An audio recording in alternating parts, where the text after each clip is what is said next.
What is up, everybody? Welcome back to another episode of Talk of the Tundra, your Green Bay Packers podcast that is a proud partner of the Eurostep Broadcast Network and the Blue Wire family. As always, I am your host, Numac, coming to you Thanksgiving night after the Packers seal a 30-17 win over the Miami Dolphins. Just absolutely handling the Miami Dolphins on Thanksgiving. They wanted no part of that game today. And the weather, frankly. And joining me to talk about this, as always, is my lovely co-host, Jordan Tresky. Jordan, how are you doing, buddy? I'm doing very well. I had a very fun holiday, and it was made more funner, if that is a word, by the Packers winning. And winning, dare I say, comfortably? I Right? say I say comfortably.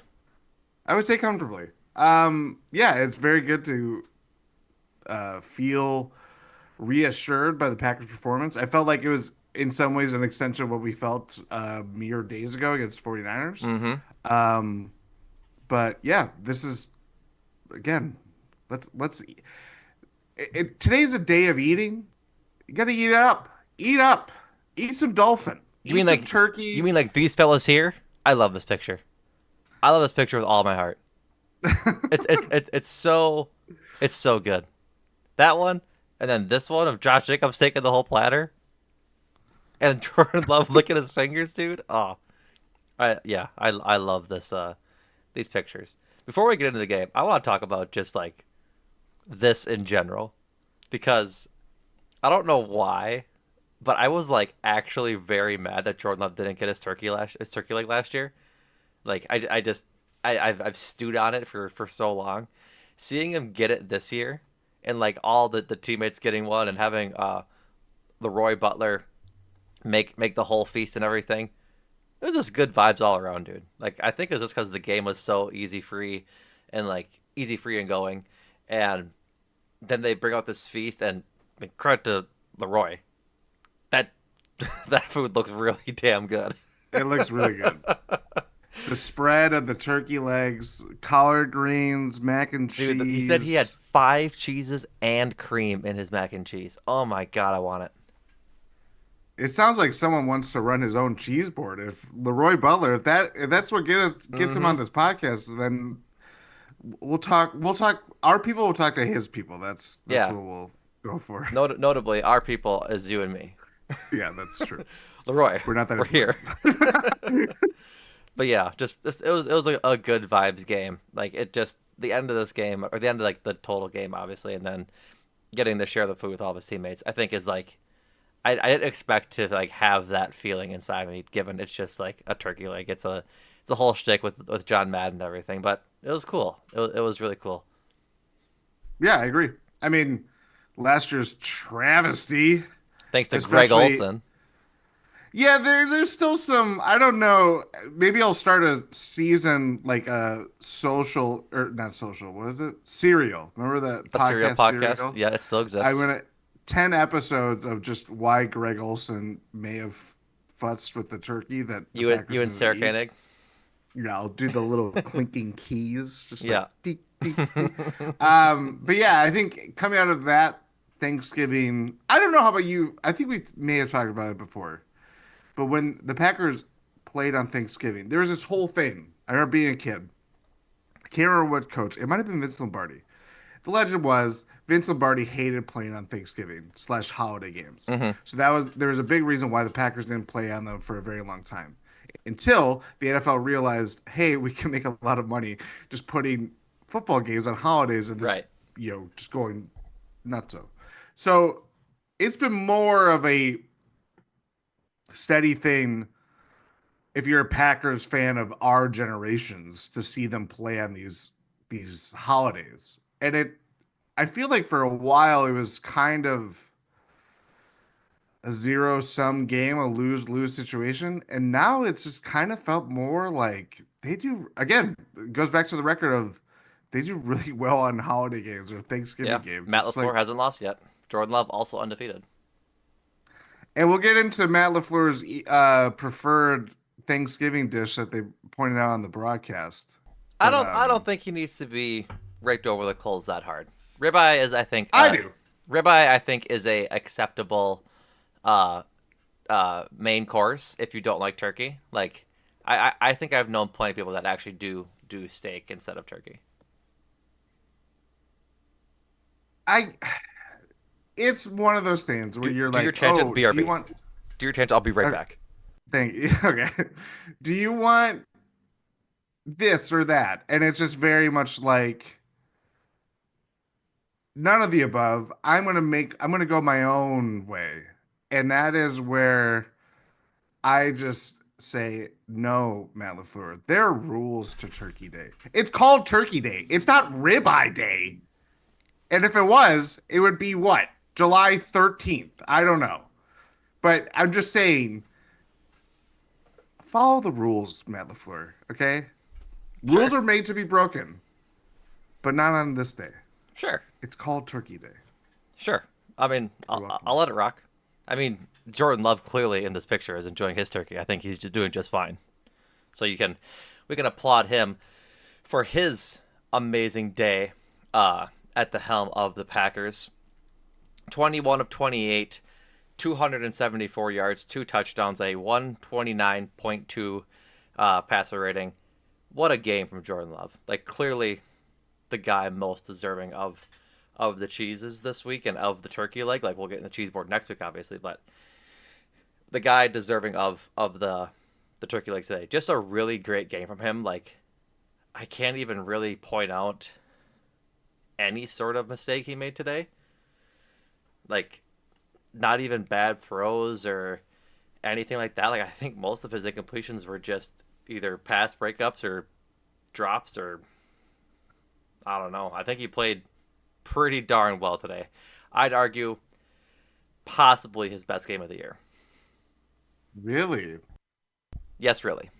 While you do that, I'm going to just see where it stacks up with his other games of He the he season. he just looked under control like the entire day. He was stepping up in the pocket a lot more. He doesn't take a sack, escaped pressure like all day long.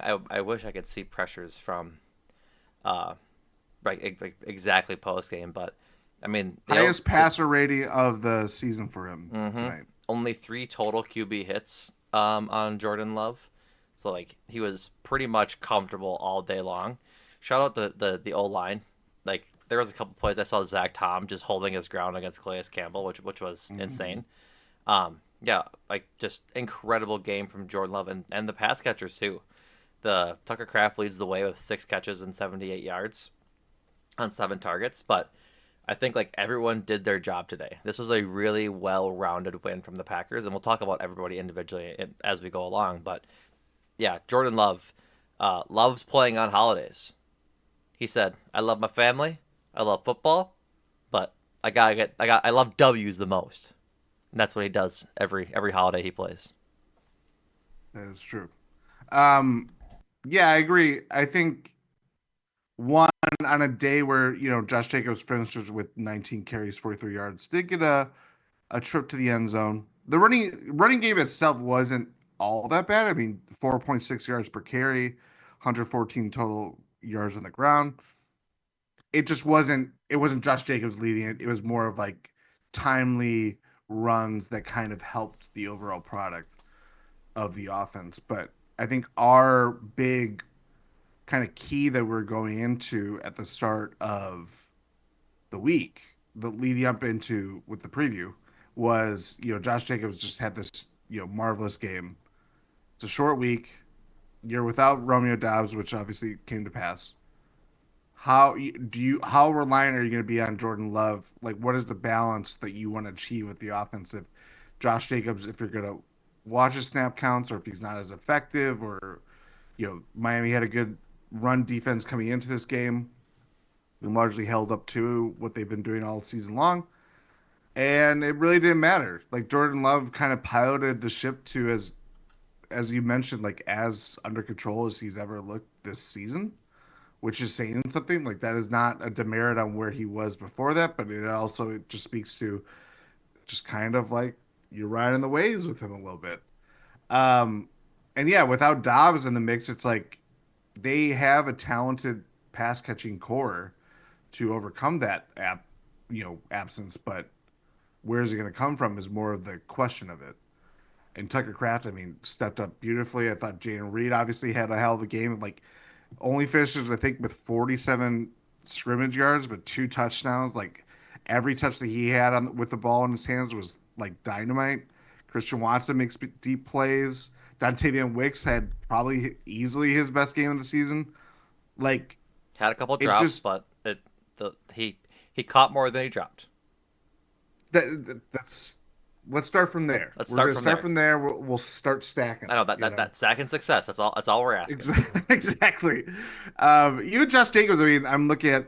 I said the thing about his slow running game, but 4 catches, 74 yards. I believe I saw there was a stat in the post game when everybody's getting their turkey that he has the longest streak of 100 plus yard games from scrimmage since Eddie Lacy by a Packers running back, Wow. which tracks. Just goes to show you Eddie Lacy was very good at one point, and things just got in the way. Did you hear Um, his story about Eddie Lacy's story about Mike McCarthy? no, This is a brief interruption to this game. Eddie Lacy was on the Matt Schneeman show on ESPN probably I think last week, and he told a story about how when he was a rookie or a second year guy, he had his iPad to like watch plays, to like watch film outside of the facilities, and the Packers can track how long, like how much you watch film, right?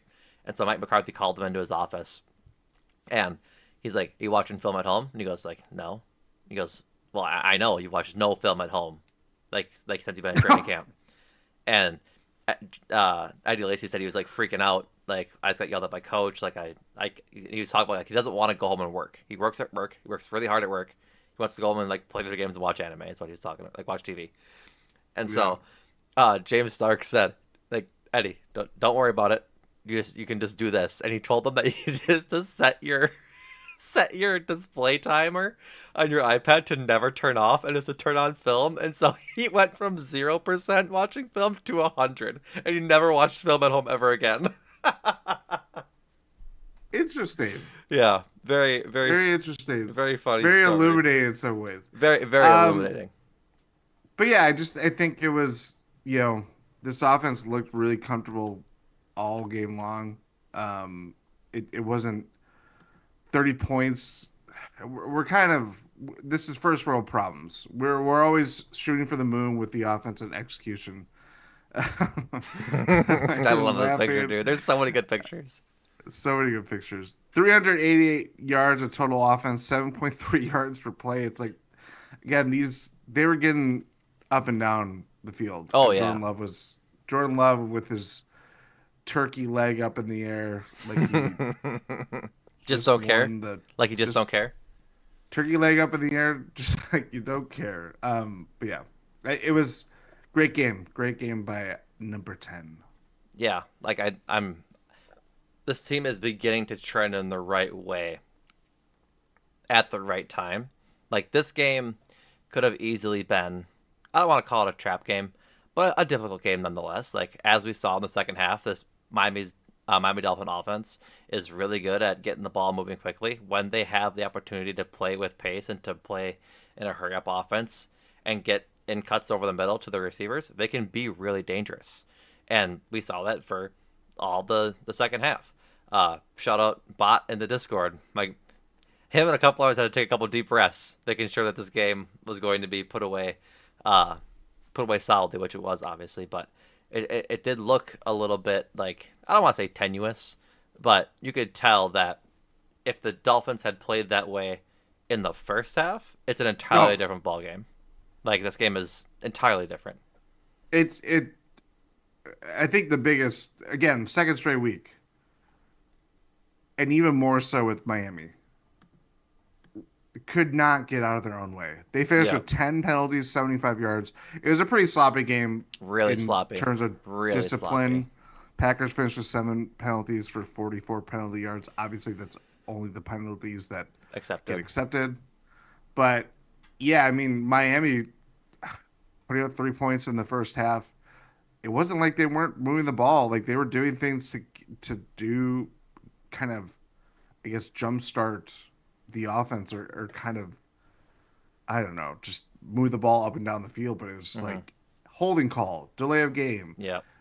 false start, and Packers are like it wasn't like the Packers weren't playing clean by any means. Like they Right. had plenty of neutral zone infraction penalties Those tonight. ones are the ones that frustrate me the most. Like, Yes, just look at where you're lined up, man. Like that's one of those inexcusable ones. But yeah, I'm glad that it was better than in earlier in the season. But yeah, still needs to be cleaned up a little bit, especially against Detroit next week. But um, yeah, I just can't stop fawning over Jordan Love and the pass catchers. I guess. Do you want to go to pass catchers or running backs next? Like I I'm would do. Let's do pass catchers. okay. I think that's a natural extension. Yeah. So, I mean, we talked briefly about it a couple minutes ago, but great job from everyone today. Uh, Tucker Kraft, 6 catches, 78 yards. Josh Jacobs, 4 catches, 74 yards. Christian Watson, 2 catches, 67 yards. How he caught that ball at his shoelaces but didn't catch the one that he dropped last week, we'll never know. Just we'll never Yeah. know. Dontavian Wicks, 4 catches, 30 yards, almost a touchdown, was barely down. Probably, I'm not kidding, an inch short of the goal line on that extension. Um, 3 catches for 24 yards for Jaden Reed, and 2 catches for 1 yard for Chris Brooks. So just an efficient, tight game, honestly. Like, I know we talked about it a lot, Jordan, about just feeding your stars, right? I think this is Literally. a good example of that. Tucker Kraft, Dontavian Wicks, and Josh Jacobs lead the team in catches today, and then shortly behind them are Jaden Reed and Christian Watson. Like 6-4-4-3-2 is a pretty good distribution, and I think like we're starting to see what the vision was with these pass catchers to start the season, right? I know I said way back when. Remember, this is a preseason callback.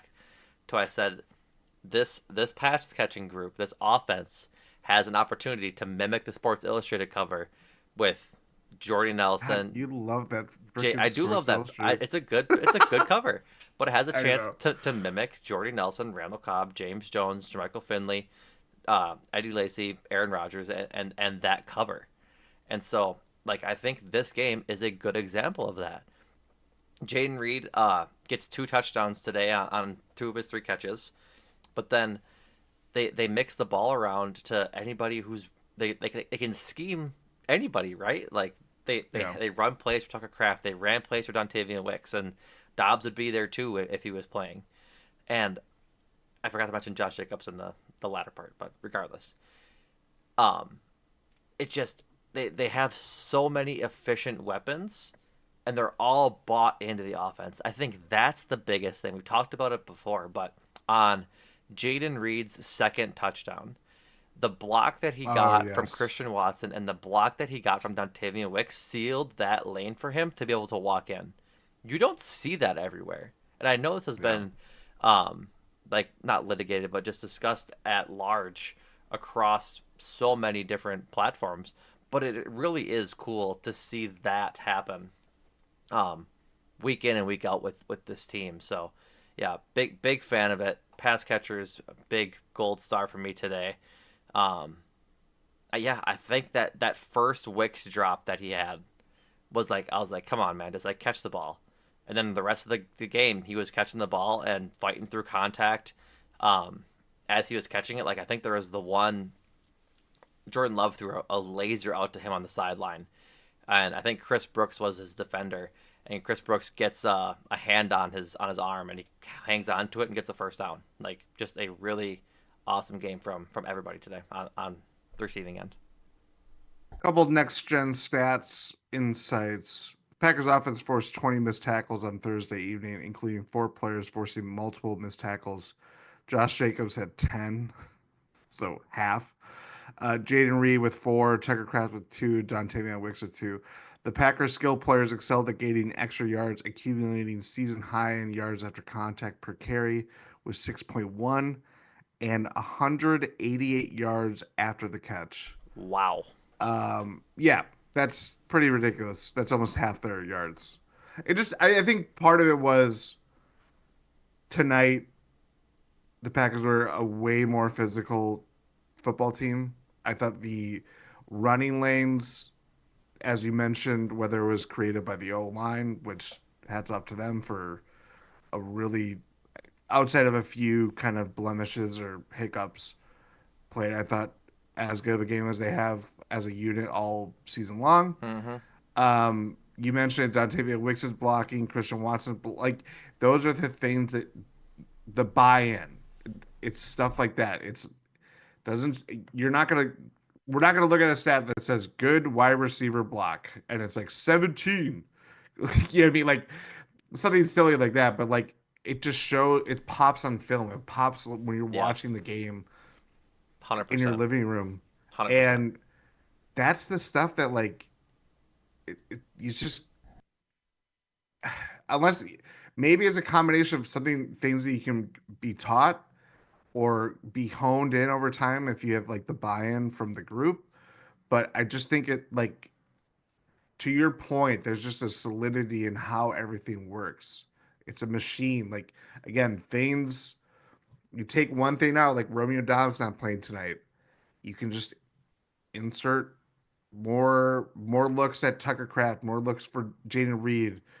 Maybe even it's Bo Melton's. I felt like his motion just kind of set things off and how things looked for this offense that Yep. the Dolphins didn't really have any clue in how to defend. You know what I mean? Like I feel like we've seen the same running play. And shout out to all the Packer film nerds, Mina Kimes. Like they Yep. have showed this same running play and they've shared it on social media. And I'm like, we saw that last week. We saw it again tonight. Mm-hmm. It's the same. Everybody, someone's going in motion, and Josh Jacobs is not like in a traditional like halfback role. It's like a kind of a pistol formation. And then when the ball is snapped, there's a like vacuum in the middle of the field for him to just get Yeah. 10 yards at Yep. least. And it's stuff like that that like as you mentioned, at the start, like just talking about like where the Packers are at. It's like this is how we always expected this offense to look like. It's had some ups and downs getting to this point, to say the least. Mm-hmm. Um, but yeah, when we're seeing it at home, when elements are not in your favor, when it's getting colder, and when things kind of you change how you game plan for games when the weather starts to turn, and it just looks more natural. It doesn't. It's they're not like fighting for consistency. Everything's kind of hitting that effortless touch, and Right. I think that to me is what makes this streak and what this run is looking like really, you can't help but be optimistic of what this could mean moving forward. Oh, absolutely. Like I think like this offense is clicking right now. Jordan Love said as much in his post game interview, but I mean they're getting hot at the right time, Jordan. This is Hmm. they're playing very well, and this is 2 weeks in a row now, and one on a short week like against like this game tonight was on 3 days rest, and I mean I don't think we've seen the offense look this good since last year, like especially in back-to-back games where they played a complete football game today. And when's the last time we could say that besides like before the 49ers game? They hadn't played all year. They'd played a good half. Like think about the Vikings game. Looked horrible for the first half and then looked like this in the second half. And now they're getting into the rhythm of playing 4 good quarters. And that changes a whole lot for this offense and this team in general. A tweet I from agree. yes, a tweet from Zachary Jacobson. Jordan Love said Dontavian Wicks' drop issues aren't going to deter him from targeting Dontavian Wicks in the future. Quote, it's one of those plays you'd love to see him make, but if he doesn't, it's on to the next. Flush it and move on. He says, quote, I'm going to keep coming back to him. And then shout out reliable random here, this random Twitter user. And he says, we sure he practiced with Rogers? Hmm. Hmm. That's Yeah, there's just different methods in how you carry yourself and the way yeah, you yeah, different practice. strokes for different folks and how you lead a Exactly. team. Yeah. So, but yeah, just awesome stuff from the pass catchers today. Um, let's talk Josh Jacobs. I think we have to. He has touchdown today, 19 carries, 43 yards, a total of over 100 yards from scrimmage again, like you had mentioned for the first time since Eddie Lacy. Um, just another awesome game from him. Like, not the production wasn't there on the ground, like only 2.3 yards per carry, but I mean, when you come into a game after a game like you had against the Niners, the Dolphins clearly were selling out against the run. First play of the game was a draw to Josh Jacobs. Dolphins sniffed it out right away, no gain, and so I'm glad that they stuck with it, giving him 19 carries and kind of mixing in some other runners as well. But I mean, I was very happy with how Josh Jacobs played today. He has a 49-yard reception that, oh my God, did he put a crater in the earth with that juke that he had against that Dolphins player? That might, like, people talk about like Isaiah Pacheco as a guy that runs mean and runs hard.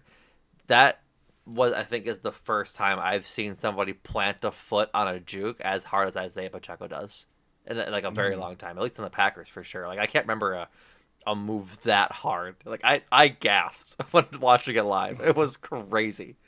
So he was clearly fired up to play today, and just yeah, like we have talked about in previous episodes, just about getting Emmanuel Wilson mixed in and getting Chris Brooks mixed in as well. I mean, you guys know my stance here. I think it works. Like, I have never detracted from it not working, but like today it worked. They would bring Chris Brooks in on passing downs and be like, hey, we're gonna pass. Watch out for Chris Brooks. Chris Brooks has 3 carries, 28 yards, 18 and a long of 18. Like, he's also an explosive back, and they're gonna get Marshawn Lloyd back eventually. I'd assume maybe the end of this year. I'm not really sure if he'll be back this year or next year, but regardless, if they just need to run those three backs, I think they're in a good place. And so, but getting back to the Josh Jacobs, just like, I mean, what a signing. He I know we keep saying that, but golly, I forget where um he was. Oh no, he didn't, because yeah, he didn't get that big run again. He's currently at he was at 944 yards coming into the game. Add in his 43 tonight, he's at 987. So Yeah. expect him to break 1,000 yards against the Lions next week. I mean, good on you. I mean, he has uh 944 receiving yards. I'm trying to see what he's got for uh receptions. 186 coming into the game plus his 74 tonight. I mean, he's gonna probably get 1,500 yards easy on the season, and that's a great season for a running back. Yeah, I'm looking at it right now too with yards from scrimmage. He's already eclipsed what he has done each of the last two seasons. Um, yeah, like if a B level game from Josh Jacobs is 117 yards from scrimmage, where yeah, the run game was as potent for him personally, but he's rattling off a 49-yard scoot.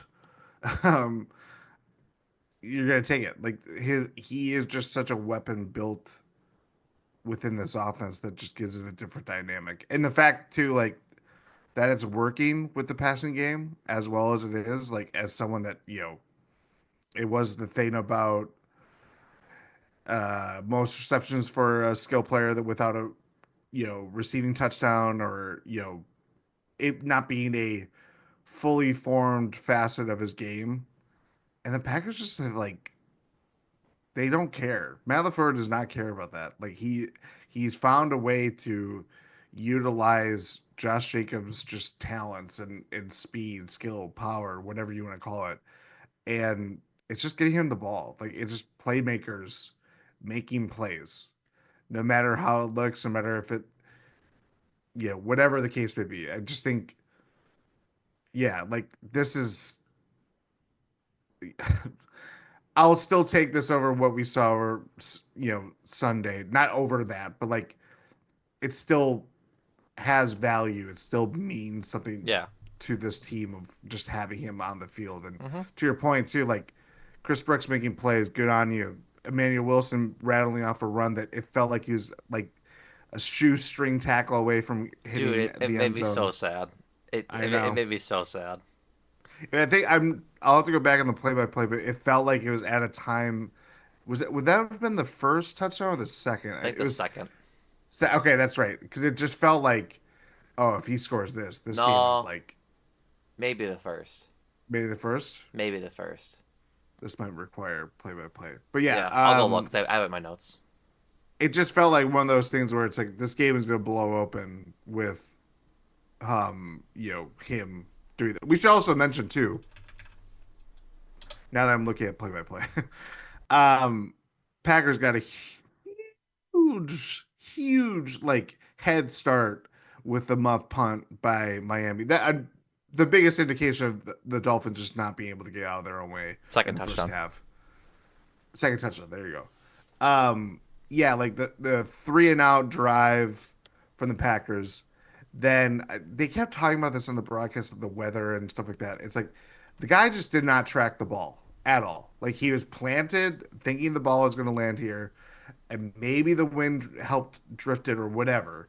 But Malik Washington loses the ball, and his reaction speed just did not meet when the ball was like getting within, you know, being able to return it.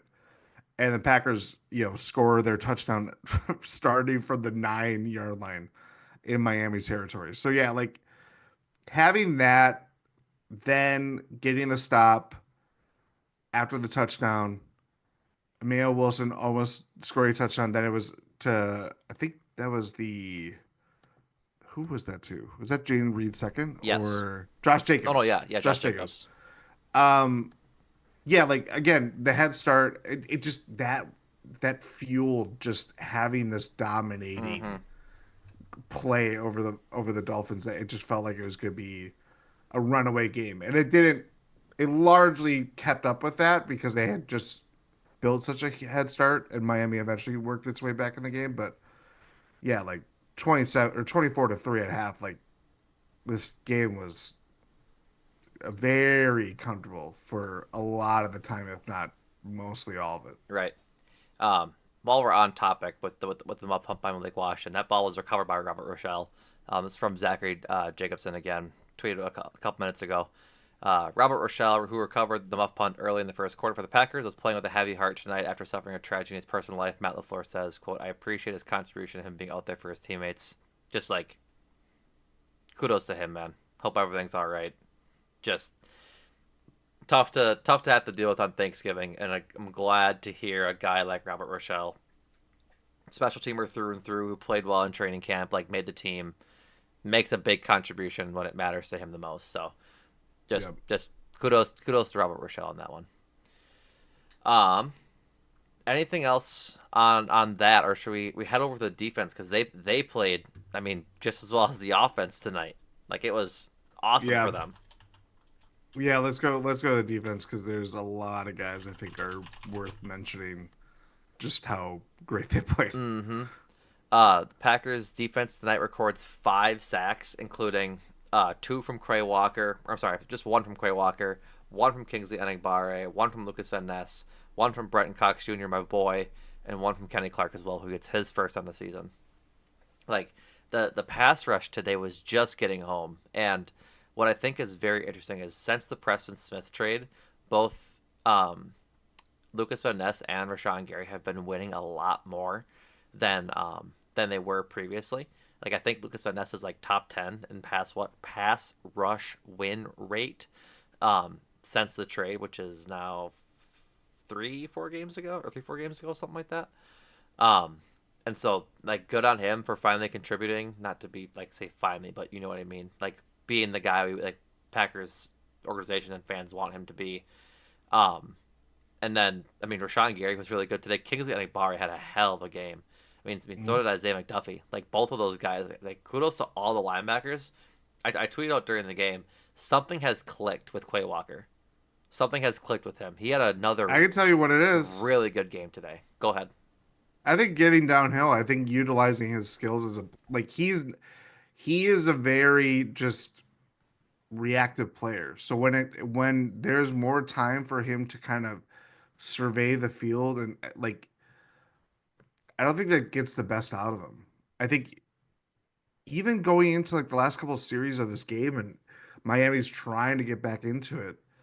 And a lot of if you look at a lot of those sacks, like Kenny Clark sack for sure, that was created by Quay Walker just going down the middle. Like it helps having someone full on just like firing at you down the middle of the field, like under center, and you can just profit off of that so many different ways. Like the edge guys if they get a beat on it, or if it's Kenny Clark who, he doesn't have to. It breaks up a double team for him or all the attention that's coming his way. Mm-hmm. It just feels like to your point of moving on from Preston Smith, it felt like this, like, okay, what are they doing? They're trusting the young guys that have, at best done flashes. And it's like, no, this is a collective win so far and Mm-hmm. how it's jump started this pass rush and yielded games where we're talking about Rashawn Gary starting to look like himself again, Lucas Van Ness becoming more prominent in the pass rush game, Kingsley Mm-hmm. Anibari. I know he had a few neutral zone infractions, and as mind numbing as that can be, the guy Made up for it. just gets off the ball so quick. Yep. It's like, yeah, this is we'll take it. We'll take it if they're going to play this physical and this fast. Once the ball is snapped. Right. No, totally agree. Matt LaFleur agrees as well about Quay. He says, quote, Quay's been playing his best ball right now. I don't think anybody would dispute that. He's got a better feel for what we're asking him to do, and I'm really happy with where he's at. He's a resilient dude. And he's very, very critical of himself. That's from Zachary Jacobson once again. Just, I mean, we saw it last week against Christian McCaffrey. Like, again, you said it. If he gets downhill, he's playing so well. And I think everything we would get mad at Quay Walker for is when he would, like you said, survey the backfield and then make the break when he needs to. When he just goes, he's playing so well. I think his instincts kick in and he just plays a lot smoother than what he had been in the past. And my word, Quay Walker as an impact player on this defense is an awesome, awesome thing for this defense to have. It really opens up a lot of what they can do. I mean that sack that he had on Tua on the goal line was critical. They were at the 1 yard line, and credit Keyshawn Nixon for breaking up the pass to John Smith, reading that play perfectly. But then, I mean, like the entire D line was into his lap, and it just so happened that Quay Walker made that sack to turn the ball over on downs. But I mean, he's just playing so well, and I've been very very impressed with how he's honestly just flipped the switch to be Mm-hmm. playing this well, and they need it. Like Edgerrin Cooper didn't play again, and he's really stepped up. I mean, like I said, all the linebackers stepped up, and it's been very very awesome to see that happen. Yeah, shout out to Isaiah McDuffie, who I believe was questionable with an ankle He injury. was questionable with an ankle injury. You mentioned Edgerrin Cooper didn't play. Yep. We were linebacker depth was pretty thin. I mean, and Um, everybody did so well. Like Eric Wilson played well. All the mhm. linebackers played well. Like they were all involved in the game. I think Eric Wilson or Keyshawn Nixon, I forget which one, had like the end of the game tackle on whoever it was. But like, I Yeah, mean, Eric Wilson uh has 4 tackles today. Isaiah McDuffie and Quay Walker lead the team in tackles today with 10. Like that's crazy. yeah, they, it's they pretty they they crazy. each had 10, to be clear. Yeah, yeah. I think it too. It's more of whatever the combination of trying to get the best out of their linebacker core. Mhm. It's it's not a perfect, you know, you take Edgerrin Cooper away, and maybe that has helped someone like McDuffie being more of the physical kind of just pounce on, making plays, trying to end them before they even begin, whatever the case may be, or it's happy independently of Edgerrin Cooper not being in the mix, and hopefully we see him next week. But yeah, I think with Quay especially, it's like he's talented. It's just a matter of how do you flush this out? How do you help him realize what we saw from him even his rookie season? We were talking about more his biggest downfall was just keeping his head in the game and remaining in the game, considering that he had two ejections and coming at very, you know, poorly timed Very parts of it. ill-timed ejections, yeah. Yes. So, yeah, I just think in the middle of the defense with Quay Walker and Isaiah McDuffie kind of just like shutting things down, it felt very much as Miami was eventually looking like themselves. Like Tua still finished with a very efficient game of 37 for 46, 365 passing yards, two touchdowns, And 114 obviously a point. lot of that in the second half of today. Oh yeah, yeah. A lot of us. They I they mean, looked lost in the first half, just lost. just lost. It was pretty. Yeah. Um. And honestly, to not to interrupt you again, my apologies. A lot of it was like just stuff they're letting the Dolphins have early in like the third quarter, as they Yes. were just like playing not prevent, but like we're not gonna give up a big play just because like we don't want to. They were playing with house money. They weren't gonna give up a big play just because. And so they had everything over the middle. Like John Smith had a huge game just because Yeah. they took away Jalen Waddle and they took away Tyreek Hill. And Jalen Waddle finished 4 catches with 53 yards, no touchdowns. Tyreek, 6 catches, 83 yards with a touchdown. A that touchdown that wasn't meant for him. It was meant for Travis no, Smith. yeah. Memphis Smith bounces off of him, or And broken up broken up by by McKinney, McKinney. Yeah, and then yeah, Tyreek Hill was right place, right time. But yeah, yeah. it's like on the whole, it doesn't look great. It spells the story of maybe the Dolphins were getting the better of this Packers defense, and yada yada yada. But Hmm. I just felt like with how dominating they were in the first half, and just even with Tua putting together really good performance on its face and super efficient, it was still like, yeah, if not 5 sacks and 9 incompletions look like that, you're gonna take it. Oh, That's absolutely, ultimately what it will absolutely. be. Um, Quay Walker on his performance tonight as well. Quote: "Don't do no thinking, just play. Whenever I see it, just go." Exactly what he needs to do. Exactly what he needs to do. Like I'm glad he recognizes it and that it's working for him because that's what matters and that's what the Packers need. So, um, all right, we gave some love to the linebackers. We gotta talk about the edge rushers too. Again, Lucas Van Ness, 2 tackles, a sack. He was around today. Aaron Mosby had a really good day. He has 2 tackles, and 1 tackle, for a loss that was really big. Like read Yeah, the play perfectly that Achan. on Achan. Like he watched his film. He knows that if Achan's like if he's on the edge and he's Achan's across from him to watch the backfield to make sure that he's in motion, and he read it perfectly. Like that's a film tackle through and through. And it was just awesome to see because it was a huge play. He tackled him for like a loss of like 3-4 yards. And Mhm. negative plays are just obviously such a killer in a game like tonight where the Dolphins had a really hard time getting anything going.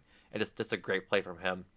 Um, Brendan Cox Jr. gets in on the fun at the end of the game. Like was very happy about that. And right, we're just seeing these guys starting to get home. Like I don't think, and to credit, Dolphins are dealing with a lot of injuries tonight. A lot of injuries tonight. I think even one of their linemen went down like halfway through the game. Yeah, there was a lot. Yeah, Yeah, like it was a tough night for them. Um, and so with that, I mean, they were still getting home and pressuring Tua a lot. Like Tua was stepping up the pocket a lot just because there was pressure off the edge so much in this game. I'll be curious to see what the the pressure stats from this game are, because I feel like there was a lot. Like if you're sacked 5 times, I feel like you're probably on the run a whole lot. Yeah. And I mean, my word, it was just a really great game. I mean, Rashawn Gary gets home, or no, I'm sorry, no, no, he doesn't. He had a he wouldn't get a half sack, but he finished out. I think it was Lucas Van Ness's sack. He was in there as well. So, but no, Rashawn had a good game too. He had a good tackle on Raheem Mostert or Devon Achane, I forget. But I mean, they're just playing well. Jeff Halfley has the boys playing. Next gen stats. Season high 26.9% pressure rate for Tua. Um, on That's nine tough. of yeah. Well, considering that yeah, as we mentioned in the preview pod, I think that number was 20%, and that was the best in the league Yeah, for a quarterback. So yeah, like considering that this is a very fast offense, hit the things are schemed to be fast, wide open pretty quickly. I thought the Packers, as much as there were moments where it just felt like a barrage, they held well. I think the other thing too forgot to mention of like key standout plays was the goal line stop. we Um, talked about with Quay getting the sack at the end, and Keisha Nixon breaking it up. was that the sack? That Am was I? Quay Walker's That was sack. quite okay. Yeah, sorry. Yeah, I'm because yeah.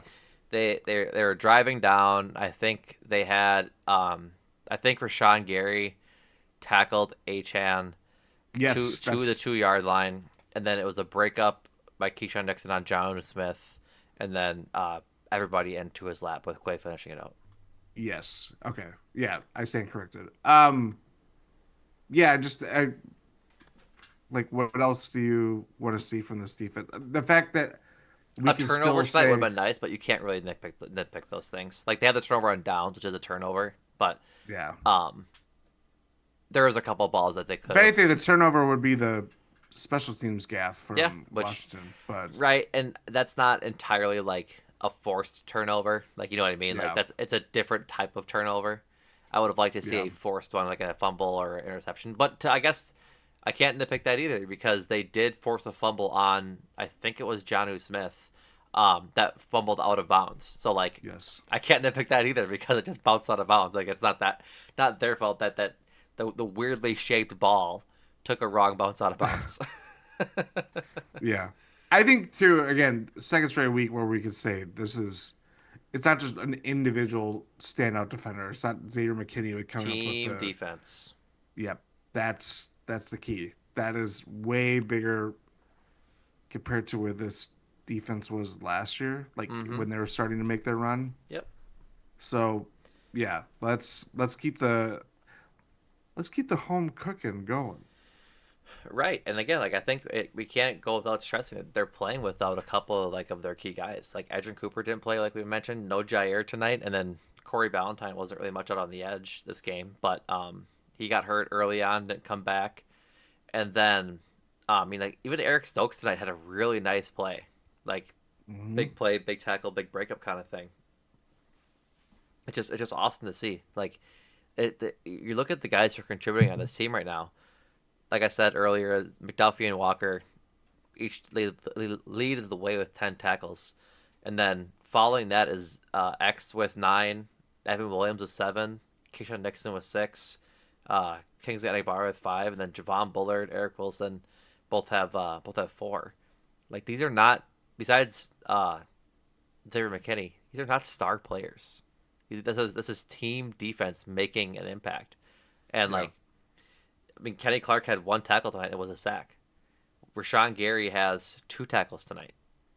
The stars of this team are contributing when they can, but this team is playing so well defensively as a unit that they like Kenny Clark's, I'll say, warts this season don't look as bad when you have um, Carl Brooks contributing or TJ Slayton contributing or Yeah. other guys that are down the depth chart and down the popularity scale.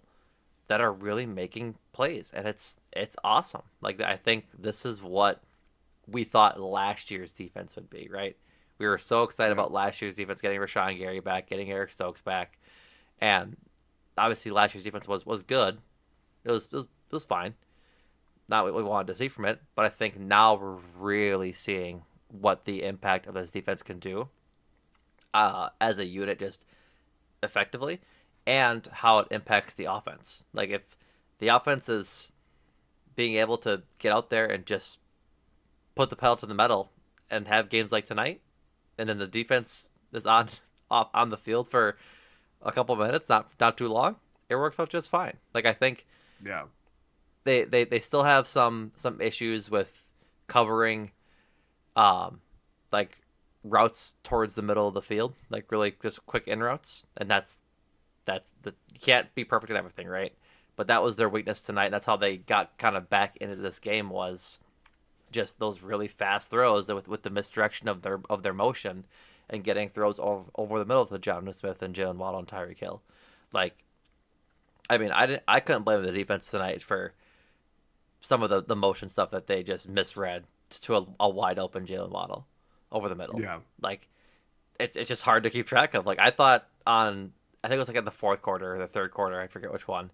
Just a motion of Achan, I think going right, and they pass it to Jalen Waddle for like a 12-yard gain. It's like I thought the entire way that ball was getting ran, the situation where they were on the field, the whole 9 yards, and I mean you can't blame them. It's hard to keep track of a team that motions that much, but I mean kudos to them for playing as well as they did. Yeah. This is the Dolphins, for all the talk about their struggles in cold weather games, and it's real. Obviously, It felt real tonight. um, it's still a team that tests you in so many different ways. Like you have to be ready from the jump when that ball is snapped. It's like you know a firing pistol or starter pistol, whatever it is, Yep. and it's just like a race. It's every play, like when they were starting to get things going, it's a foot race, literally. Um, and I felt like, yeah, there was times where the Packers were struggling with their speed, but by the end of it, when things started to coalesce, and obviously the goal line stop kind of really cemented any threat from Miami just kind of being done and over with. It just felt very just kind of, it wasn't cruise control. I felt like the Packers were just kind of like, yeah, we conquered what we needed to get done, and that's more important than anything. Yeah, it wasn't a game sealing stop on fourth down there, but the math wasn't mathing the rest of the way for him. Like, Yeah. um, going for kicking the field goal to go up 24, it was a math decision for the sole purpose that the Dolphins need to score 3 touchdowns and get 3 2-point conversions in like a Yeah. quarter and a couple minutes in order to tie the game. Like with that decision, kick the field goal, the Packers could not have lost the game had they not scored again Hmm. until the Dolphins tied it. Like the Dolphins were never going to be able to take the lead on their next 3 drives Yeah. with that decision. And so I get kicking the field goal. I know people wanted them to go for it, but it is like just the right decision. Like the math had to math out for the Dolphins, and if they didn't get a 2-point conversion, then the math got really weird. And that's exactly what happened. They score another touchdown to make it. I believe it's 27-17 at the time, if I'm not mistaken, or 27. I forget what that score would have been when that happened, but regardless, um, they score. Yeah, I think it was 27-17, um, or 30-17, whatever the score was, and they go for two, and they ultimately don't get it. I think they Yeah. would have been down 13 at that point, so that's when the game was essentially over. So the Yeah. math works out. Packers win 30-17, and we're on to Detroit next week. I yeah, It's it's gonna be a tough one. I mean, I'm I looking didn't. at Rob Demoski's The NFC North now has 30 teams with at least 9 wins. Detroit, obviously 11-1. Minnesota 9-2. Yeah. Green Bay 9-3. It's the first division to have three 9-win teams through Week 13 since the 1985 AFC East. Wow. Really good year for the NFC North. Wow. It is. Ah, That also did you? that Sorry. team. Go ahead. Sorry Nope, to you're good. continue. The Patriots emerged as the team to go to the Super Bowl from the AFC, and they got slaughtered by the Bears that year. Ah, interesting. Did you get a chance to watch the Bears Lions game today? I did. I did. I saw the Did Bears you? just freaking poop all over themselves again. Like, Just take a big dump how in does their this keep pants. happening? This is Bears corner, and just like I, No, it's the Bear Den. it's the Bear Den. Yeah, Bear down to Bear Den. Matt Eberflus said we're at 36 seconds right there, and our hope was because it was third down going to fourth down that we would re-rack that play in 18 seconds, Dude. throw it inbounds, get it in field goal range, and then call timeout. Dude, They didn't do any of that. they do any of that. They ended the game with a timeout. Do you know how batshit that is? Like, I think that's a man that knows he's fired. Doesn't give a flying you know what. Cause like that's horrible. Horrible clock management. It is just shocking to see a team unravel. But it's so good when it's the Bears, Jordan. It's so good. I mean, yes. It's just like everything about it. It's you're talking about it with family, and you're talking about like, hey, they haven't won since the Hail Mary really broke up their season, and then you're just watching the end of that game, and they were like, credit to the Bears for making that game a Yeah. game. Yeah. 'Cause the Lions were giving them every inch Every to take inch. that game. Yeah. So it wasn't like they were playing their A-level game as much as that team is the best team in the league Yeah. this year. They had They blemishes. had blemishes, put And their foot injuries. out the gas, injuries too. And the Bears are making plays, and then all of a sudden the final drive comes, and it's like, do you know what a football is? Do you realize that you play football? Like everything about it was just like I'm watching it and I'm just knowing like they're gonna screw this up. Yeah, They we were watching it and they were like it was that play to get where they were on the field. And as they finished that play, my aunt, like all of us were going like, "Oh, like they just might do it." And my aunt, who's like not like no, really a sports person, goes like, "I don't know, guys. It's still the Bears." And then that entire thing unfolded, and I just laughed, just cackled. It was so funny, dude. just a dirty diaper. They're the Charm. You'd rather put out the Charmin Bears than the Chicago Bears when it comes to the last minute. They're just terrible. It's insane. That might be one of the funniest things you've ever said. That Are you is, serious? that's a really funny. You're welcome. Not They're that soft. not that you not that you don't say funny things. That's just really funny. Charmin, Um, not a sponsor. Shout out Drew Lock today, trying to will the Giants to victory. Ugh. That interception he threw. I know he got batted, Yeah. but it's like I just get them off. Flex Thanksgiving games No, out. I mean I get it. Like I know that that should be a thing, but that's why the Thursday night game exists. Like Detroit and the Cowboys have been playing on Thanksgiving for so long. Like I think it's stupid because f the Cowboys forever and always. But that's why the Thursday night game or like the night game exists to get other teams that are going to be what you think is a good matchup on Thanksgiving to end the night.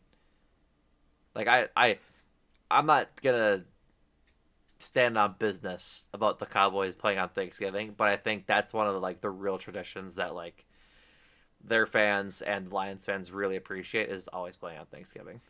I get it from a Detroit Lions perspective because I mean, for a long time that was their only like relevant game. Right. Yeah, I mean, like Yeah. that is baked into their history. I do I know, agree with and you I'm that the Cowboys get enough primetime games that maybe they take away a primetime game just because they have Thanksgiving kind of thing. yeah, and I agree. I'm approaching this subject like Matt LaFleur with freaking ribeye on Thanksgiving, Right. but This is your ribeye. this is my ribeye. But it's also just like the Giants are awful. The Cowboys are terrible. Like at a certain point, I'm just like, I'd rather watch another. I'd rather not watch football. When I see, let's promote good football. That is what I'm all about. I don't care if The nature of even Thursday football though doesn't and to their credit, that game was like competitive today. It wasn't good. It was competitive though. it was competitive for all the wrong reasons, though. Well, yeah, I would say. that's football some weeks. I There's plenty of football know. games every week that are close that aren't good. Like that's just football. I know, but it's just like when you have that, it just comes across differently when it's like these two teams have no shot. Both coaches are gonna get fired by the end of this year, most likely. Like Yeah. so, it's like Probably what are Dable. we? Probably Dable. I'll say I think McCarthy for Dable for sure. sure. Dable was already Eh, on. I Dable was already on thin ice yeah. coming into the year. I think them releasing Daniel Jones is gives reason to believe he might stick around. I don't think the locker room likes him, frankly. Like I think there's been some reporting recently that has kind of raised eyebrows that he probably is going to be out. Or his defense coordinator basically resigned because he didn't want to work with it anymore last year. Yep, Wink Martindale. yep. But like again, I don't think I would if they were going to fire Dable, I think they just would have kept Daniel Jones. Like it doesn't really make sense to play to do that in the middle of the season. You know, just bench him if that's going to be the case. I think depending on how exit interviews go and how Dable handles the rest of the season with your boy Tommy Cutlets and now Drew Lock, I could see him Tim possibly. Boyle's in the mix too. Did you see him on the I sideline? did see him on the sideline. Um, that I could see him keeping that job if they end the season well. Like maybe if they won that game today and have a couple more wins throughout the season, I could see it. But if they lose out, yeah, for sure he's gone. Resigned to mediocrity. Yeah, New York does not deserve a good football team, and they have two of them. I If that is what it is, well no, they have two football teams. They don't have two good football teams. that's what I'm saying. They have two football teams, and neither are good. And if you resign yourself to Ah, mediocrity, you don't deserve even one yeah, good football team. gotcha.